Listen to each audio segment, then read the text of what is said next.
Okay, so Claire is going to give you a very short description of her kind of career trajectory, so I'm not going to steal her thunder on that. Just to tell you that she's currently a Professor of Imaging Neuroscience, an Associate Director and Head of Translation at OBER, and she's also the theme lead in the NIHR Oxford Health BRC for older adults and dementia, and I guess that's relevant to the talk today.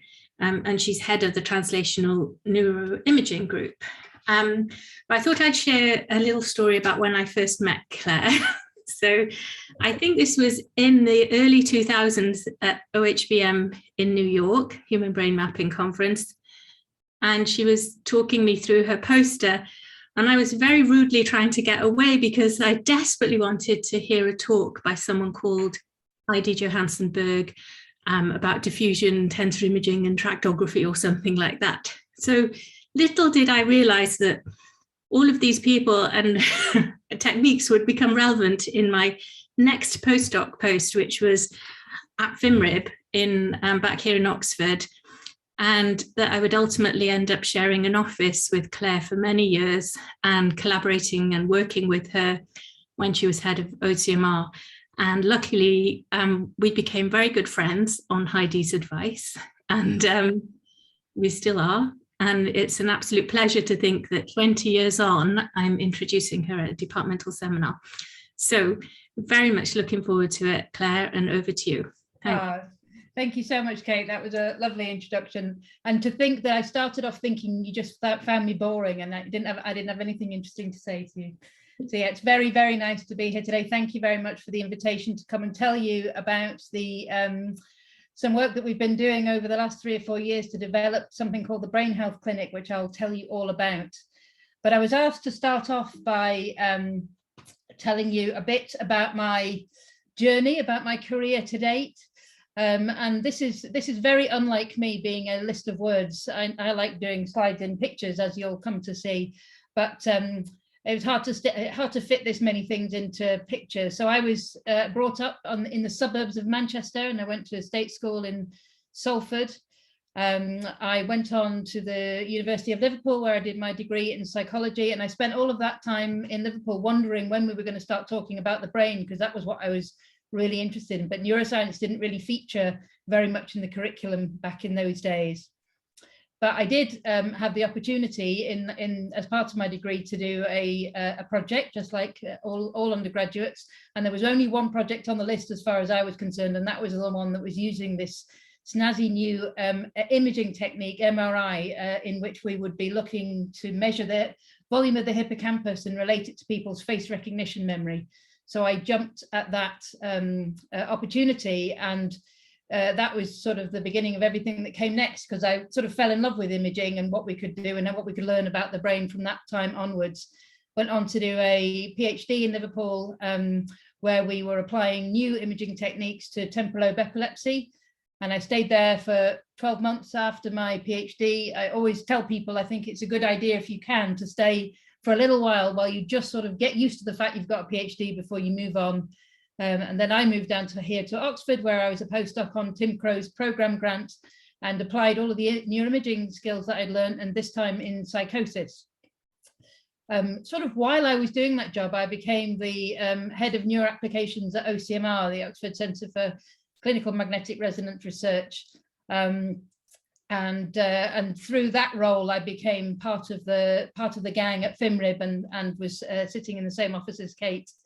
I got married in 2007, and soon after then I became a senior research fellow in the Department of Psychiatry, where I started to establish my own group with some of my small early grants, and my focus changed to being primarily relating to aging and dementia at that point. I had a period of maternity leave in 2011 when my son was born.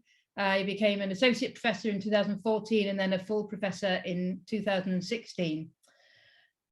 And along the way, what I learned was that I really like team science. And I've had, over the last sort of 5 to 10 years, I've had the opportunity to be a part of some really big, exciting projects that have been going on in Oxford and and around the UK. And you're going to hear some of these today, so I will just take a moment to tell you a bit more about them. So my group is the Translational Neuroimaging group. As Kate said, I'm the theme leader in the Oxford Health Biomedical Research Centre, directed by John Geddes. I am a very enthusiastic member of the management team at WIN, and I lead open science for WIN. I led the development of imaging informatics infrastructure for the Dementias Platform UK. I was the imaging lead for OPDC, the Oxford Parkinson's Disease Centre, and I helped Klaus Ebmeyer to lead the imaging sub-study of the Whitehall 2 study here in Oxford. But oh, I can't get my sort of perpetual distraction in my scientific career. You could call it a distraction or a feature of my scientific career, has always been infrastructure. So I've always been interested in and motivated to improve how we do science as well as the doing of science itself. And so while I was looking after OCMR, I invented Calpendo, which many of you will have used. I led the project to install the MRI scanner into OBER about 5 years ago. I led the project, as I've already said, to develop imaging informatics infrastructure, to share imaging data for dementia research for DPUK, and lead open neuroimaging for WIN. And of course, today is all about telling you about the Brain Health Clinic, which is another piece of infrastructure. But just before I go on to tell you about the Brain Health Centre, I thought I would just give you a little sort of high-speed summary of the research that I've done over the years that's really led me to be motivated to develop the Brain Health Clinic. So this is a sort of cartoon of somebody's lifespan, and we would like to think that we get to a particular level in whatever function this may be, and over time we retain that the ability to function at that level until we fall off a cliff at the end of our lives.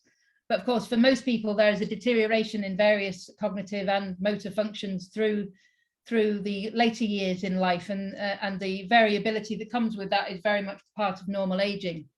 When things start to deteriorate a little bit more, you might call somebody in a state of preclinical impairment, and then if a diagnostic threshold is reached, then that becomes the disease state. So dementia, Alzheimer's disease, Parkinson's disease, etc., would all come into that category. So what my group have been interested in over the years is how can we characterize normal aging? Can we understand risk for cognitive motor decline before it happens? Are there mechanisms of resilience that can be harnessed to improve cognitive health in later life? Can we develop biomarkers for experimental medicine or clinical trials? And ultimately, can we improve diagnosis and prognosis at the clinic with the sorts of methods that we produce? So I've just got 3 slides now, which, as I say, are a very high-speed whiz through some of this research over the last 10 to 15 years.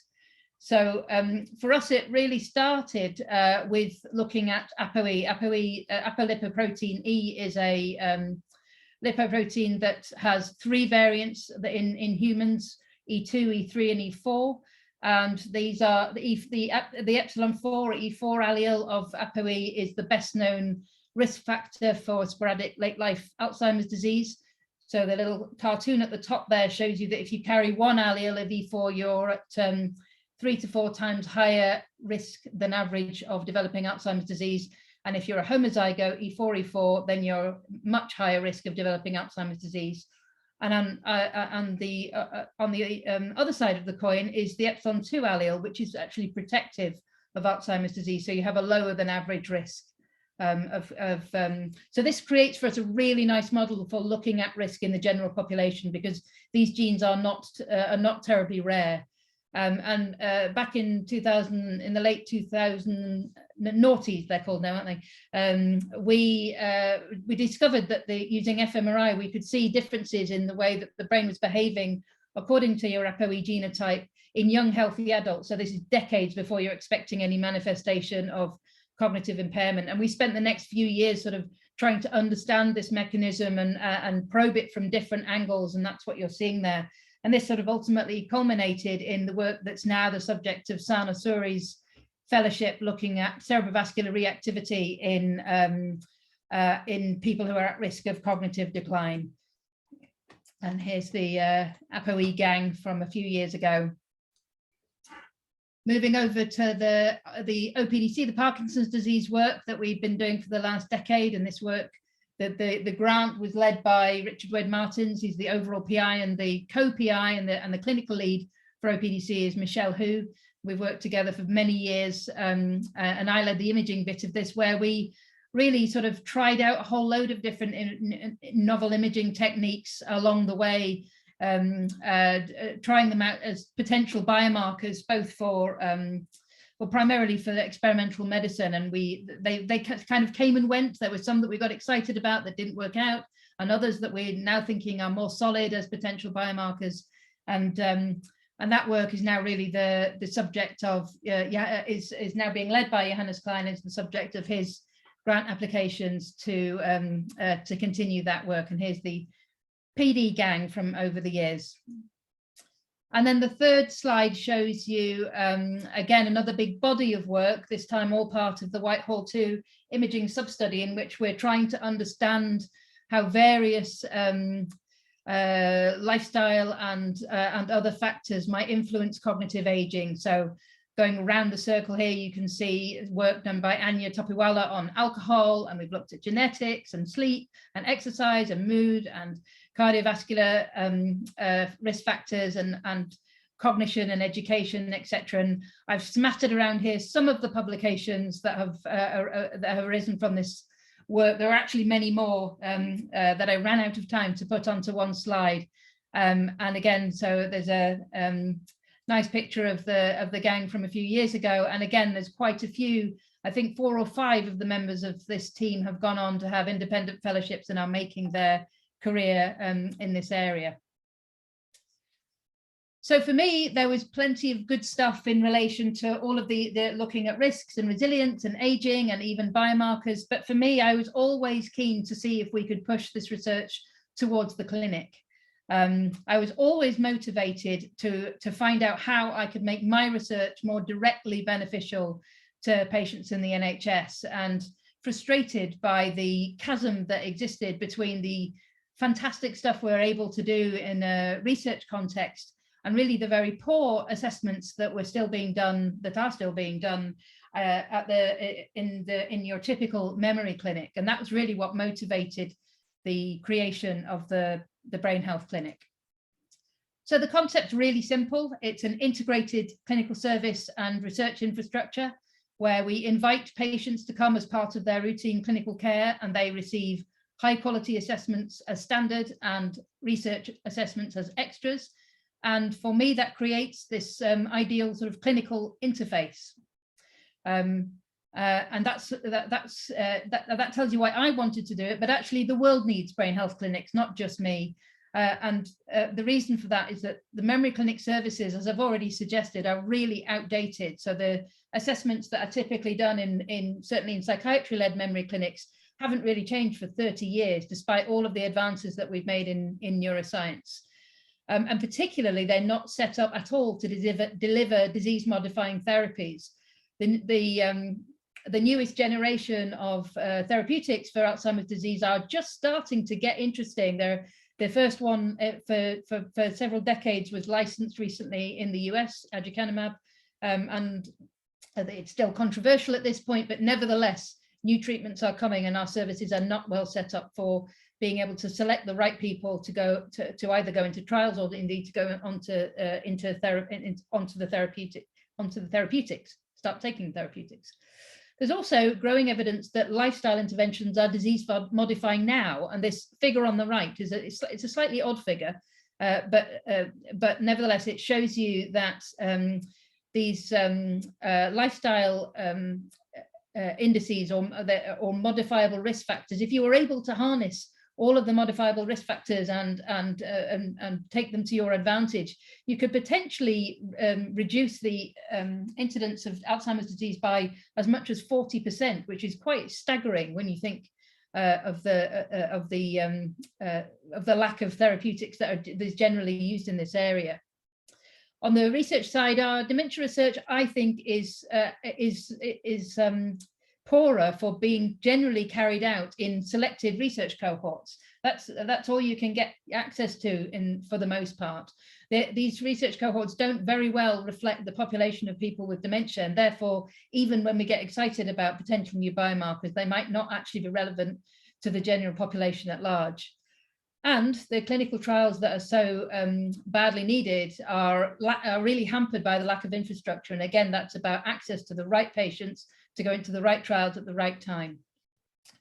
So that's all of the motivations for trying out this new integrated clinical research infrastructure. So our brain health clinic pilot came about because we were lucky enough to be awarded a biomedical research centre 5 years ago. We set up a pilot for 150 patients who are all being referred from the South team. So that's South Oxfordshire, Abingdon, Didcot, Wallingford, Wantage type area. So not the sort of slightly more well-researched inner city dementia patients, but the ones from slightly further afield.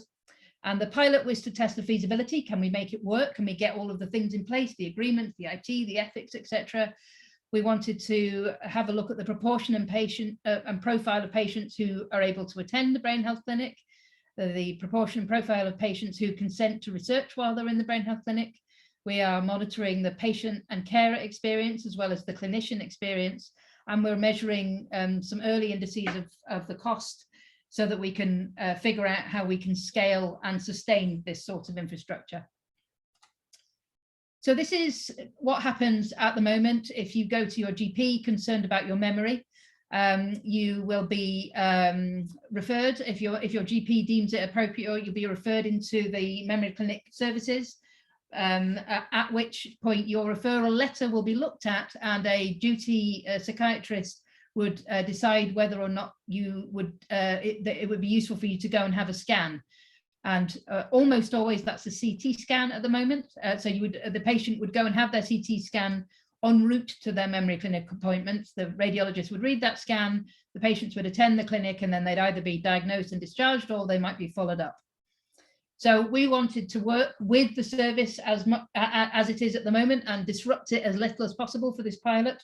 So what we did was to divert people away from the CT scan that they would have had and invite them instead to come up to our brain health clinic, where they have a MRI scan and cognitive and clinical assessments. And I'll tell you more about the protocol in a moment. So we're very fortunate, of course, that we have OBER at our disposal. So thank you very much to Kia for letting us rampage through OBER on Tuesdays, which is when brain health clinics happen at the moment. So we're able to use all of the facilities that we have there to turn it into a clinical setting. And this is very much a collaboration with the NIHR Cognitive Health Clinical Research Facility, who effectively annex OBER on Tuesdays in order to run the clinic. Everybody who comes through the brain health clinic is asked if they are interested in contributing or participating in research. They can say no, and that's a really important part of the model that we created and in effect the risk that we took. So we set all of this up not knowing what proportion of patients would actually say yes to the use of their data for research. Patients can say, yes, you can use my data. They can say, yes, I'm happy to do more while I'm here. And they can say, yes, I'm happy to be contacted about future studies and trials. And of course, we like it if they say yes to everything. But as I've already said, patients can say no to everything or just tick yes according to what they prefer. And they'll still get the same high quality assessment. The protocol, as you can see, so the NHS part of the protocol is in blue here and the research assessments are in green. And as you can see, we've sort of interleaved the clinical and research assessments. But the basic premise here is that all of the information we collect is pulled together and is uploaded into the care record of the patient via a report that I'll show you in a bit more detail in a moment. But that same data, where the appropriate consent is being given, is an anonymized version of it is sent to the research database where we can play around with it and see what we find. So when I made these slides, we'd had 150 referrals at that point. So that's not the same as having done 150 yet. So at that point, there were 112 people who had attended the Brain Health Clinic. They're quite elderly because these are part of a standard memory clinic, psychiatry-led memory clinic population. So their mean age is 78. This is their ACE scores. So this is a relatively standard general cognitive assessment, and this is what you would expect to see in a memory clinic population out of 100. You can't see the labels down here. Also, this is age and this is depression on the PHQ-9. So again, very, very sort of typical of the sort of population that you would see in memory clinics in terms of age, cognition and mood ratings. We're collecting patient feedback from everybody who comes, and the patient feedback has been really excellent. The team deserve all of the credit for this. The team, of course, try really hard to make sure the patients have a good time, so it's not surprising that they do. But there are some important, I won't go through every bit of this, but there are a couple of important details here. So one was, would you have been willing and able to do more while you were at the clinic? And the majority of people who've responded have said yes to that. And the majority are also saying they'd be happy to do more at home after their brain health clinic. So we're not pushing people beyond their comfort zone in terms of the sorts of assessments that we're doing. This is the clinical report that is uploaded into the electronic patient records at the end of the day. So on the same day that the patient comes to the clinic. And the exciting early bit of feedback from this is that this report means that the appointment time in the clinic is reduced from 70 to 45 minutes. So there's a direct saving to the NHS from the work that we're doing. We hosted a DCLIN-Sci project. Hannah Jenkins came to do her DCLIN-Sci project with us, and she did a qualitative research study of the attitudes of the clinical staff working in and around the clinic before we started the pilot, and then after the pilot had been running for a little while. And this turned out to be really interesting. So the sort of pervasive attitude in the clinic were often things like that the patients don't want to take part in research. We shouldn't be putting patients through research. They didn't think that patients would tolerate the sorts of things that we're doing, and that patient care needs to be absolutely central, etc. And after the clinic had been running for a while, what we heard from the clinicians was that they were surprised that so many patients were tolerating the MRI and longer assessments, and that they were finding the report really useful, particularly when they're in borderline cases. So you can get a huge amount of valuable information very quickly from the report. As well as the report of all of the scores, we've been working with the radiologists to produce more standardized radiological reports, which again are going down really well at the clinic. In many ways, this was the most important slide for me, which is the proportion of patients who consent to take part in research. So as you can see, almost everybody is saying yes to the use of their data. Over 70% are saying yes to being recontacted about future studies and trials, and over 80%, close to 90%, this is a slightly out of date figure, are saying yes to more assessments while they're there. Of those who say yes to MRI, most are able to go through the whole protocol. Of those who say yes to providing a saliva sample, most are able to produce that. And we're also collecting consent from the relatives to complete additional questionnaires while they're waiting for their relative, but also to be recontacted about future studies and trials. So for me, this is really exciting, because what that means is that we're actually getting is a highly representative and inclusive research data set out of the Brain Health Clinic. A little bit of detail here about the extent to which patients are able to tolerate the MRI. So at this point, when this analysis was done, only 62 patients had been to the clinic, of whom 58 were able to undergo their MRI scan. They all completed their clinical scans, and then and most consented to the use of those scans for research. 40 went on to consent for the additional research scans, and of them, and 30 were able to complete those scans. So you can see that certainly in terms of the standard clinical sequences that we're collecting, we're able to use almost all of the data that's being collected. So the research opportunities in and around the clinic are plentiful. So one of the sort of headlines in terms of the use of the Brain Health Clinic for research is that you can really do targeted recruitment of individuals who have pre-consented for a contact about future studies and trials. So in other words, we have some now really good run-in data for people who might be taking part in larger studies and trials. Novel biomarker intervention evaluation was one of the driving motives for the Brain Health Clinic, and I'll tell you a bit more about that in the slides to come. We're also doing some work on radiological decision support tools, and Ludovica Gravanti now has an Alzheimer's Association fellowship to really lead that work. And in slightly separate from the research that we do, but the Brain Health Clinic has sort of stimulated some additional sorts of research into care pathways and implementation and patient experience, which are at the more applied end of the research spectrum, but are nevertheless super important in terms of getting scaling our Brain Health Clinic. Now, something that I skipped over along the way there was one of the really exciting things that we've been able to do with the Brain Health Clinic is align the MRI with the UK Biobank.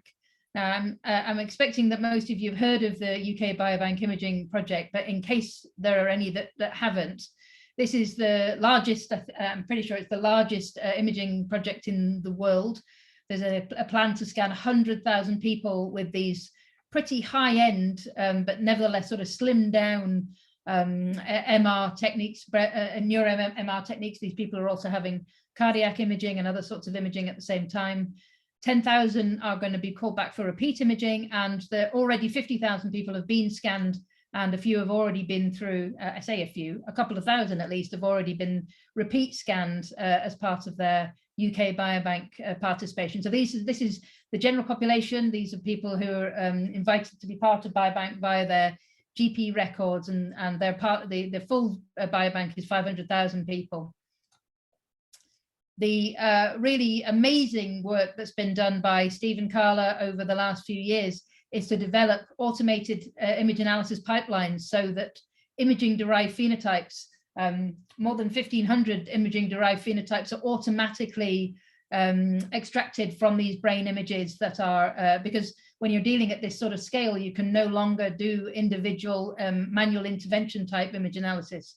So this is a kind of real game changer in the field, and provides for us kind of the world's largest control data set. So having been able to align with the UK Biobank, well, first of all, what does alignment mean? So alignment means aligning our protocol. So here's our NHS scans, and here are our research scans. And this column here shows you the extent to which the scans are matched with the UK Biobank. So the green ones are exactly the same as the Biobank. The SWI is an adapted, slightly longer scan in the Brain Health Clinic. And then I think this ASL is the one that's now being adapted for the UK Biobank. So you can see we've got really nice match between our kind of main imaging modalities and the UK Biobank protocol.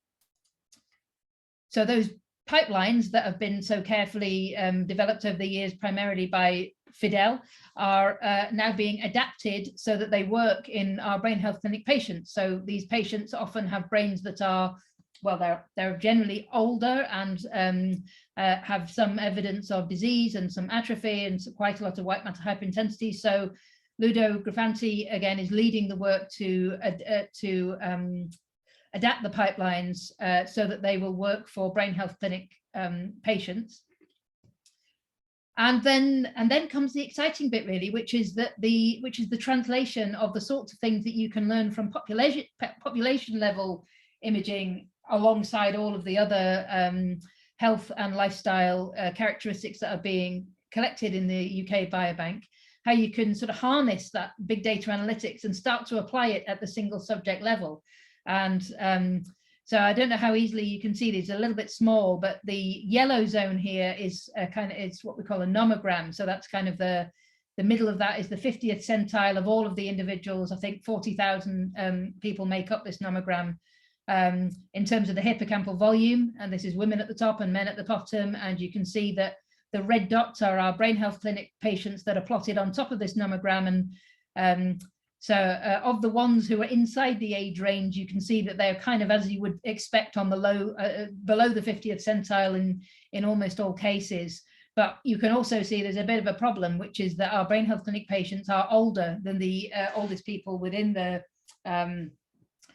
UK Biobank. So there's a bit of work to do to fill that gap so that we can more directly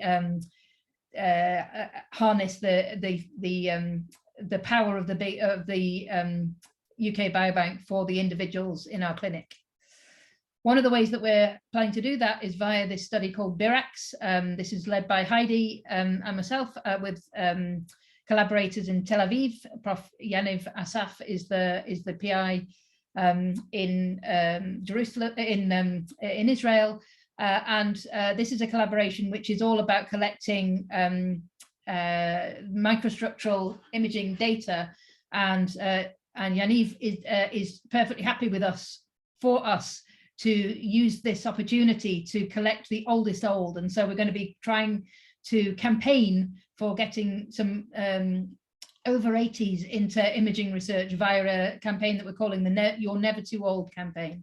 So there's a big gang put together, my team and Heidi's team together, who are making this happen, and that should be starting in the next few weeks. And of course, I've never been particularly motivated by creating a cohort, but of course you get a cohort out of developing a brain health clinic. So this is a slightly outdated slide that just shows you some of the measures that you'd be able to extract, and it kind of cascades from the most blue skies things up here down to the most standard things down here, with the idea being these are the things that you can most easily find comparators for, and they're standardized, etc. And as you go down the page, you get more novel in terms of and potentially more sensitive in terms of the measures we can look at. So what I hope that the Brain Health Clinic is, what I hope I have demonstrated that it's a kind of a win-win-win. So from the research perspective, we get our translational interface, and we get this opportunity to do precision recruitment into studies and trials. The clinic gets higher quality data. There are training opportunities for all those working in and around the clinic. There's the potential for following up patients that are not followed up through routine clinical care at the moment. And the people working in and around the clinic have improved access to studies and trials. The patients get a more thorough assessment. They get potential for earlier and more accurate diagnosis. And they, of course, get opportunities to participate in research. And then there's another win that goes into the corner here, which is really the kind of healthcare leadership and commissioners. And there's a really big push at that level at the moment to embed research into service and culture. But it's hard to do that. So we hope that we've created a model that elements of which can be copied and pasted around other services, and both within Oxford Health, but also beyond Oxford Health, to really improve the extent to which research is embedded into the culture within the NHS. We're not the only people to have thought of the idea of developing brain health clinics. This slide shows a few of my colleagues from around the country, some of whom are kind of joined together as part of the NIHR's translational research collaboration. There are a few things encoded onto this slide. So first is this primary specialty of the people involved. So the blues are neurology-based memory clinics, the greens psychiatry-based memory clinics, and the yellowy orange color, the care of the elderly or gerontology-led clinics. The ones that are in bold are up and running and existing, and the ones that are grayed out are aspirational and hoping to get started in the next year or so. And we're all kind of sharing our best practice and sharing our ideas and things, and trying to help each other and move towards a kind of standard throughout the UK. Most of these clinics don't all have the same emphasis. So the sort of pervading emphasis is around earlier intervention in brain health clinics and personalized risk reduction. But the Oxford Clinic is sort of really leading in this integration between clinical and research activities. This is a slide I put together the other day for John Geddes in preparation for the renewal of the Brain Health Clinic, because what I was hoping to demonstrate here is how well the Brain Health Clinic hits all of the outputs that the NIHR want to see from BRC funding. So we have our research outputs are now well underway. We've got 5 papers in preparation. We've already managed to support a couple of fellowships, a number of grants, and some student projects from the data that we've collected already.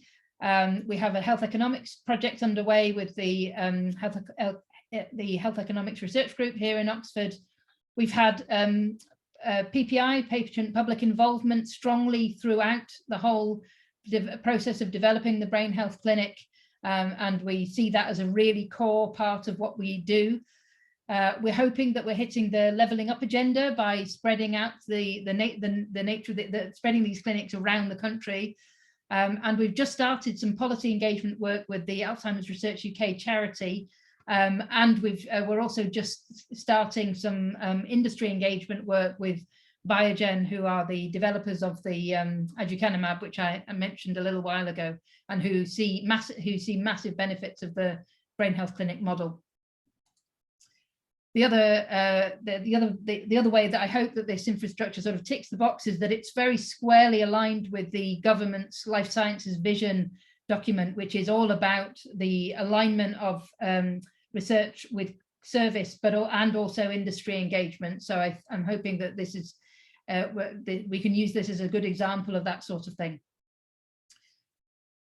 We've done a lot. It's taken a lot of years to get to the point that we're at, but there's still a lot to do. And I've just picked out here some of the key things that we're still working on. So we need to, one of the things that we had to strip down a bit because of COVID, we got started in the middle of the summer in 2020. So we were in the middle of a global pandemic at the time. And so we stripped away some of the cognition that we're now in the process of putting back into the Brain Health Clinic. This is work led by Nahid Zakai and Kia Nobre, and now with help from Jasmine Blaine, who's making that the core of her DPhil. Digital phenotyping is something that we've always been keen to incorporate, but haven't yet incorporated. And again, that's part of Jasmine's DPhil and also part of the work of Ivan Koichev. We know that we need to start doing fluid biomarker sampling for fluid biomarkers. So blood biomarkers are getting particularly exciting in dementia at the moment, and may in the next few years overtake CSF samples as being the sort of gold standard of being able to measure the proteinopathy, the amyloid and tau inside the body. And Vanessa is leading that with colleagues in Biogen. And the trial delivery arm of what we're trying to do. So this sort of process of getting the right patient into the right trial at the right time is a piece of ongoing research, or ongoing work rather, that we're doing very much in partnership with the Dementias Platform UK. I'm very interested in how we might scale this model, how we might take the elements of it and be able to adapt them to work in other environments. And I left the last box in here as question marks because I invite people to think about how their research might be aligned with the Brain Health Clinic. So, for example, Hannah Smithson and her ocular measures are the sort of thing that we could easily think about incorporating or running alongside the Brain Health Clinic to increase the sort of portfolio of biomarkers that we're testing at this translational interface. So that's all I had for you today. There's a huge team of people that have been involved in making this happen, and we've had essential input from many people along the way. It's a project with a lot of stakeholders, and keeping that group constantly engaged and on side over the years has been a major job of work. And I just wanted to highlight one individual in particular, partly because she has been absolutely central to everything that we've done for the Brain Health Clinic. She's really held the process together throughout the last few years, and partly also because very sadly she's leaving us in a couple of weeks' time. And so I wanted to take this opportunity to say a massive thank you to Clare O'Donoghue for everything that she's done for the Brain Health Clinic. Thanks very much.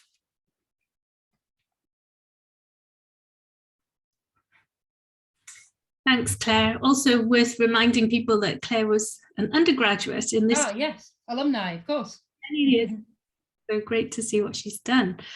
Thanks. That was a fantastic talk. I mean, you made it sound very simple, and I'm sure it was not simple to pull together. So really impressive. Oh, there was a hand up from Alessandro, and now it's just disappeared. So I'm not sure. Alessandro, are you still here? And if you wanted to ask a question. Doesn't look, I think he might have gone. Okay, I'll kick off then. I had a question. I've asked people, sorry if you haven't read it. Oh, Alessandro says his hand was an accident. So we're not expecting a question from Alessandro. But if people want to ask questions, please raise your hands. If you prefer me to ask the questions, type them in the chat and I'll ask them for you. And we invite all members of the audience, whatever your seniority, to ask whatever you think that question is, whether you think it might be a simple, or what we used to say, stupid question. I'm sure it's not, so please ask. I just wondered about the feedback that the individuals themselves got, the patients. Do they get, I mean, that report that you say was generated, I assume goes to the clinician, and then the clinician feeds it back, but do the patients get anything at the end of their assessments? So we don't send them away with anything, but this is something that we have thought about quite a bit, because we'd quite like to send patients away with something, but because this is part of their sort of routine clinical care, we as non-clinicians really need to leave that for their clinical care team.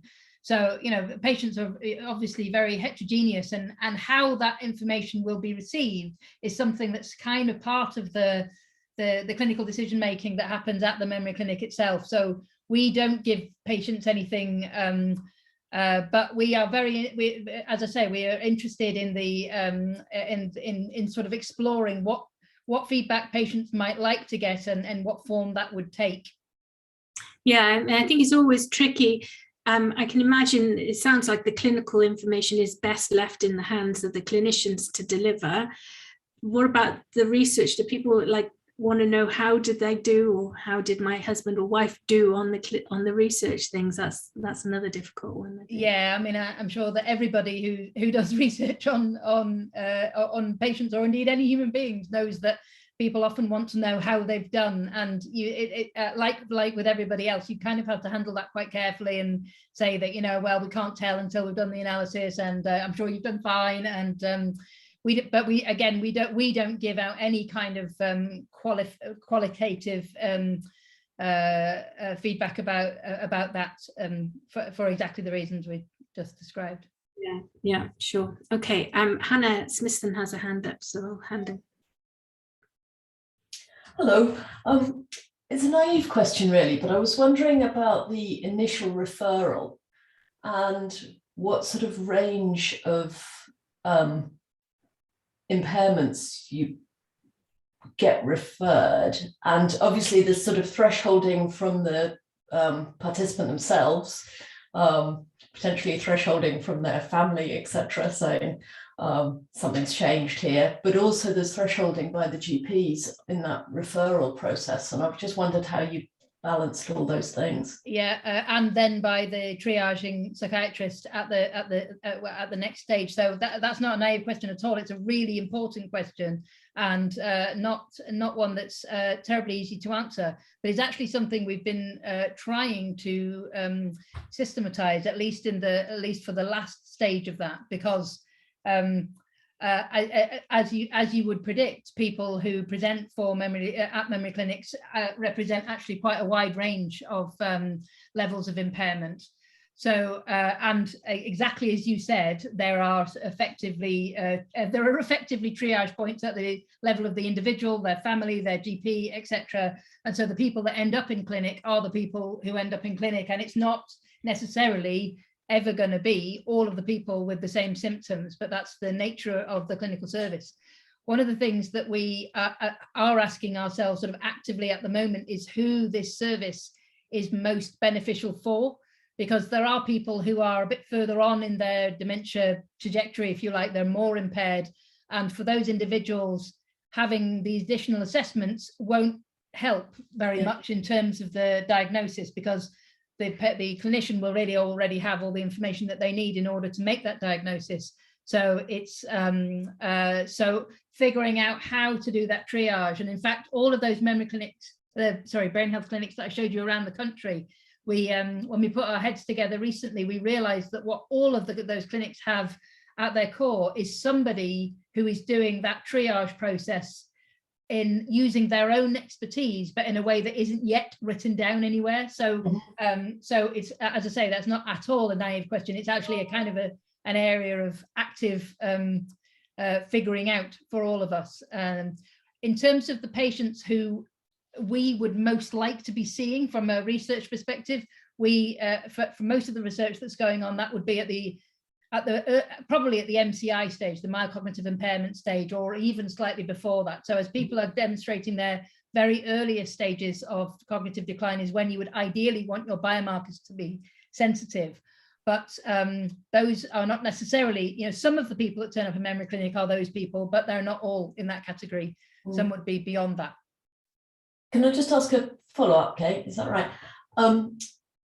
Is there a sort of standard process of a baselining and then looking at change that feeds into the triage process, or is it always just looking at the triage that happens at the clinic, in terms of the duty psychiatrist who decides which patients to refer up to the brain health clinic, he uses the information that the GP gives him. Now, GPs don't all give the same information, but they usually have some kind of a GP cog is a really common one, a GP cognitive scale. So there'll be a GP cog score that might come along with the letter, and there might be some other medical history that forms part of the clinical picture. And as I say, it's that there's some expertise that lives inside the head of the person who makes that decision that isn't yet systematic, or, well, it probably is quite systematic, but it's not yet written down or easily transferable to somebody else.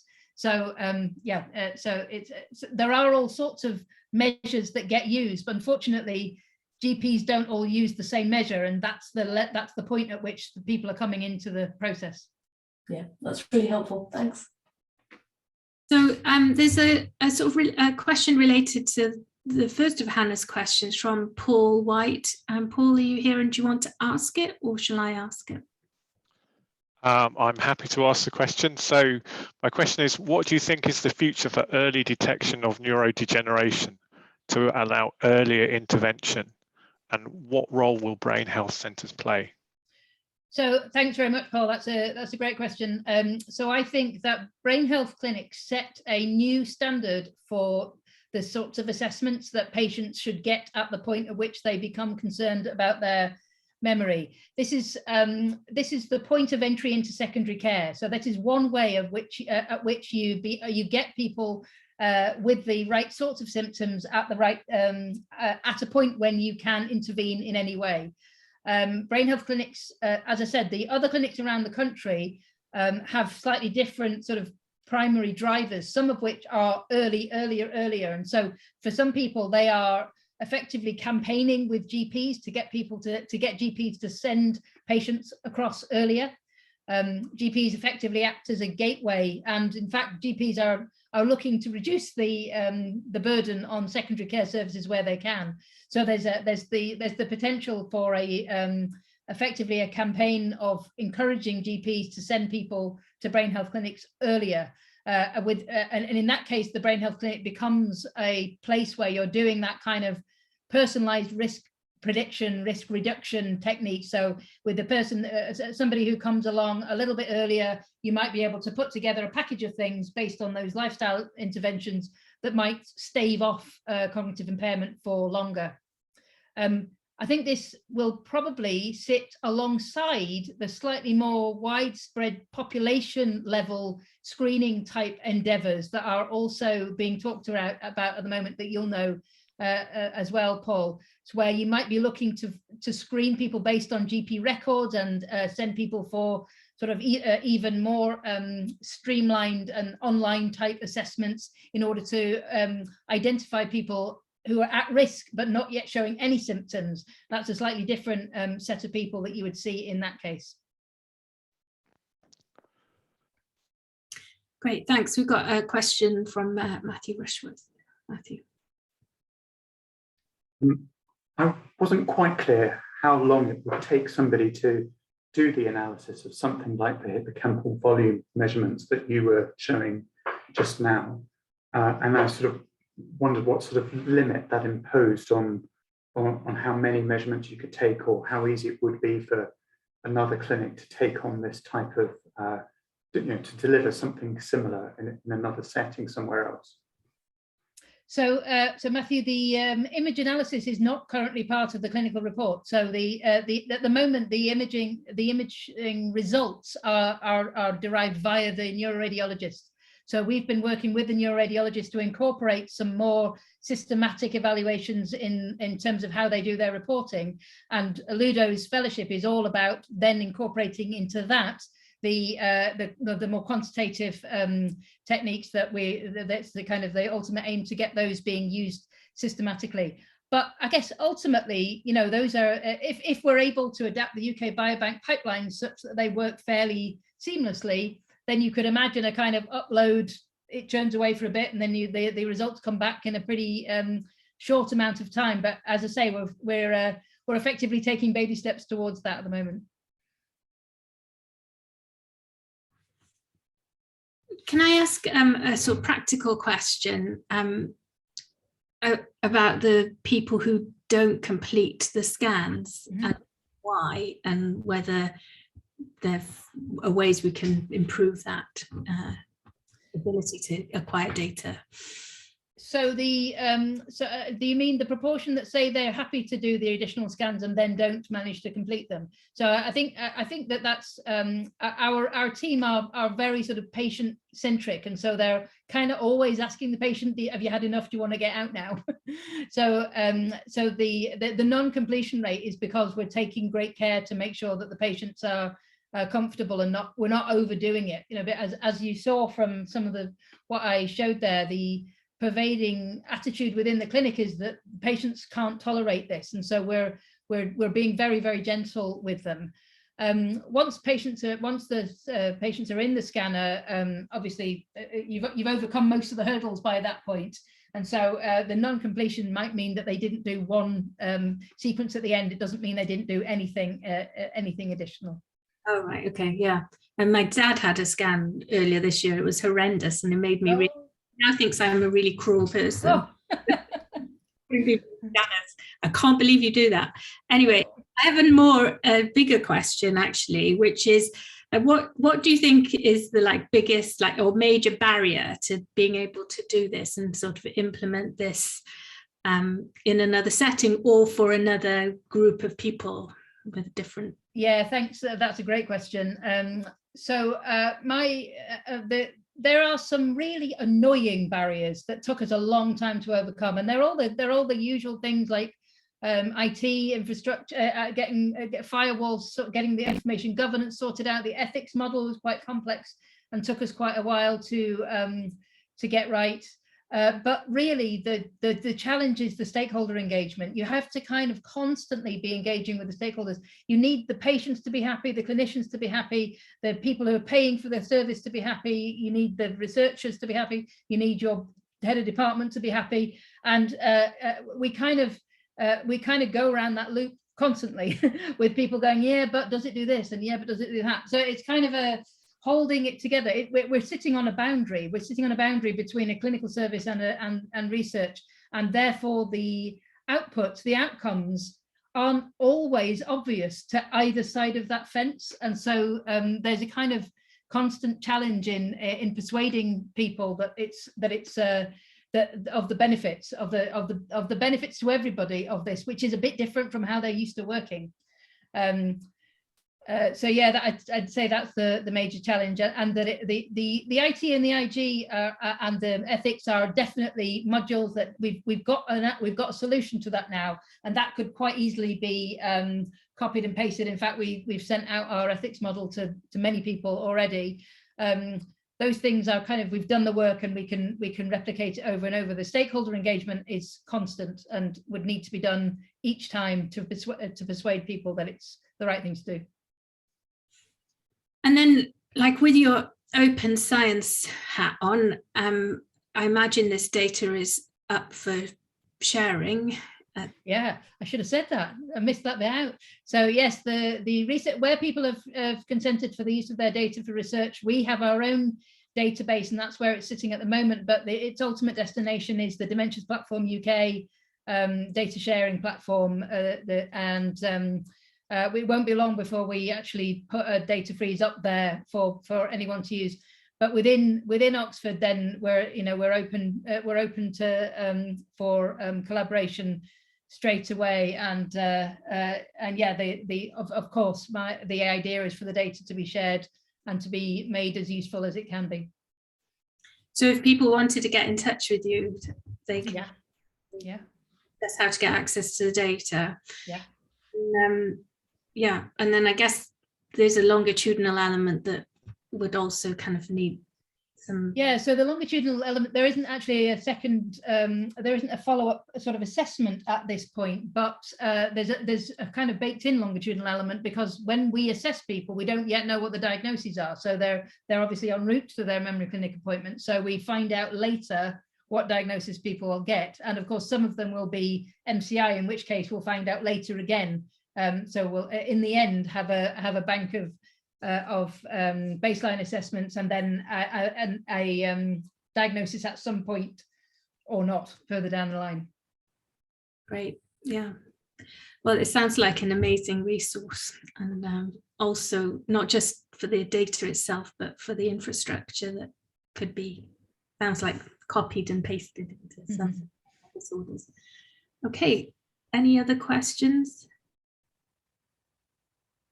If not, then I'd just like to thank Claire, who'll do jazz hands or virtual clapping. Here you can hear the roar.